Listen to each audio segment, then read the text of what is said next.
안녕하세요, नमस्ते। फेरि पनि आइसकेको छु सुन्दा उस्तै सुनिने मिनिङहरू लिएर। सामान्य तर एकदमै इम्पोर्टेन्ट मिनिङहरू रहेको छ है।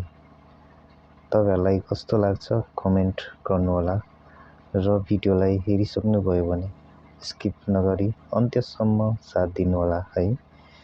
अब चाहिँ ढिलो नगरिकन मिनिङतर्फ लागौं। आज चाहिँ मिनिङहरू उस्तै शब्दहरू रहेको छ है। फित भनेको काइयो र फित भनेको ऋण र अर्को फित भनेको किरण।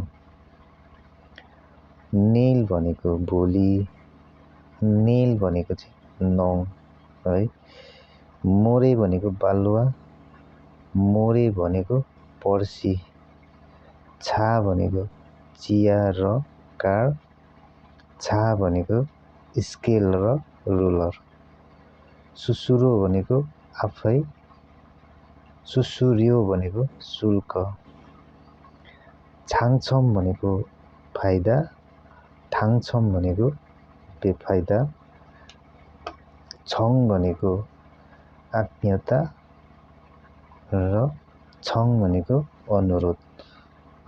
साल भनेको चामल, साल भनेको वर्ष र उमेर। नाल्सी भनेको दिवा समय, नाल्सी भनेको मौसम। मेदा भनेको भिर्नु, मेदा भनेको बान्नु। साखन भनेको दुर्घटना, साछन भनेको शब्दकोश। सोम भनेको कपास, सुम भनेको श्वास। ख्यङ्य खादा भनेको अनुभव गर्नु, ख्यङ्र्य खादा भनेको हौसला।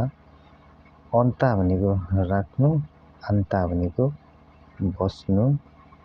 सामाङ भनेको मृत्यु, सोमाङ भनेको आशा।